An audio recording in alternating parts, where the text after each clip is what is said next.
दोस्तों आज एक बहुत इंपॉर्टेंट इन्फॉर्मेशन स्टोरी के रूप में मैं आपके साथ में शेयर करना चाहूँगा, क्योंकि हम सभी लोगों को लगता है कि सामने वाले पर्सन को जब हम देखते हैं तो वो हमसे ज़्यादा बेहतर है। देखिए, एक अफ्रीका की ये कहानी है। एक पर्सन जो खेती करता था, अपनी ज़िंदगी में खुश था, किसी भी चीज़ की कमी नहीं थी। खुश इसलिए था बिकॉज़ वो अपनी लाइफ़ से सैटिस्फाई था, किसी चीज़ की उसको कमी नहीं थी। एक दिन उसका दोस्त उसके पास में मिलने के लिए आया और एक छोटा-सा हीरे का टुकड़ा लेकर आया और उसके पास में उसको मिलकर बोलता है कि आप जानते हैं कि क्या चीज़ है? वो कहता है तो सफ़ेद पत्थर की तरह है, कुछ चमकने वाली चीज़ है। कहता है कि छोटा-सा हीरा ये एक डायमंड कहलाता है और अगर आपके पास में ये एक पत्थर की तरह हो तो आप इससे आधी दुनिया खरीद सकते हैं। अब वो बेचारा किसान अपने गाँव की ज़मीन में, अपनी ज़मीन में खेती करता था, उसी में खुश रहता था। अच्छी एजुकेशन बच्चों को प्रोवाइड करवा रहा था। लेकिन इस दोस्त के मिलने के बाद में उसको पूरी रात नींद नहीं आई, क्योंकि उसने सोचा कि अगर ऐसा पत्थर मैं ढूँढने के लिए निकलूँगा, तो हो सकता है कि मैं पूरी दुनिया को अपने अंडर में कर लूँ या पूरी दुनिया का मैं राजा बन जाऊँ या मैं पूरी दुनिया पे राज करूँ। उस दिन के बाद से उसकी नींद, चैन, सुकून सब खोना शुरू हो गया।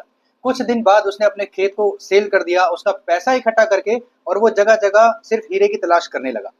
लगभग 6 महीने, 7 महीने, 8 महीने निकल गए। जब उसको हीरा कहीं भी नहीं मिला, वो परेशान हो गया और बैंक करप्ट हो गया, क्योंकि पैसा जो ज़मीन का आया था वो सब उसने घूमने में, हीरे की खोज में निकाल दिया और अंत में उसने खुदकुशी कर ली।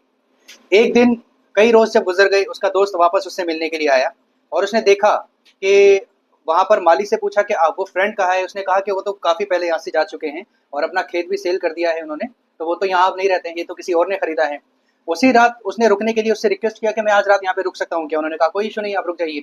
अगले दिन जब सुबह हुई और वो फ्रेंड अपना फ्रेश करने के लिए अपने आप को जब खेत के किनारे पर गया जहाँ से पानी बहता था, वहाँ पर उसने देखा एक चमकदार चीज़ बहुत तेज़ सूरज की रोशनी में चमक रही है, चमक मार रही है। उस दोस्त ने उस पत्थर को जब उठाया तो वो कहता कि मैं 100% दावे के साथ कह सकता हूँ ये हीरा है। यानी वो हीरे की खोज जिसके लिए वो अफ्रीका वाला पर्सन पूरी दुनिया में निकला था अपना खेत बेचकर, मालूम ये हुआ कि उस खेत के नीचे ही वो हीरे दबे हुए थे। यानी जिस दोस्त ने उसको ये सलाह दी थी कि आपके पास में अगर हीरे का एक छोटा-सा टुकड़ा पत्थर की तरह भी हो तो आप पूरी दुनिया खरीद सकते हैं, वो हीरे का खेत उसके पैरों के नीचे ही दबा हुआ था और वो पर्सन उस पर्सन की बात सुन के, अपने दोस्त की बात सुन के अपनी ज़िंदगी में नाखुश हो गया और परेशान हो गया और पूरी दुनिया में वो हीरे की खोज करने निकला, जबकि हीरे की खान उसके खेत के नीचे थी।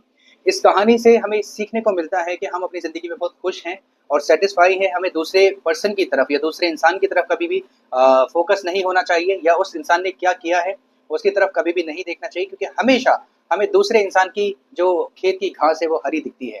और मैं साथ में बताना चाहूँगा कि आप कई बार सक्सेस से सिर्फ़ इतनी ही दूरी पर रहते हैं कि जितनी दूरी पर वो अफ्रीका का किसान था, कि खेत उसके पैरों के नीचे था, पूरी खदान हीरे की उसके पैरों के नीचे थी, लेकिन उसने सिर्फ़ एक थॉट के चलते और दूसरी जगह मूव किया। ये उन लोगों के लिए भी स्टोरी है कि जहाँ पर आज वो इस ऑर्गेनाइज़ेशन के साथ में काम कर रहे हैं, कोई दूसरा पर्सन आता है, उनको बताता है कि भाई उस दूसरी कंपनी में ना इससे ज़्यादा पैसा है, आपको रोज़ाना मिल जाएगा, बड़ा अमाउंट मिल जाएगा, तो वो दूसरे डायरेक्शन में, दूसरे काम में, दूसरे ऑर्गेनाइज़ेशन में मूव हो जाते हैं, जबकि उनके जो हीरे हैं, हीरे की खान है, उनके पैरों के नीचे होती है।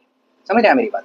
तो अपने फ़ोकस को आप बनाइए, अपने गोल को आप सेट कीजिए और जैसी भी ज़िंदगी में आप अभी सर्वाइव कर रहे हैं या जी रहे हैं, उसमें आप ऊपर वाले का, गॉड का शुक्रिया अदा कीजिए और अपने बिज़नेस को आगे बढ़ाइए। किसी के कहने में अगर आप डाइवर्जन अपनी लाइफ़ में लेकर आएँगे, तो वो आपके लिए डिस्ट्रक्टिव साबित होगा। राइट? Thank you.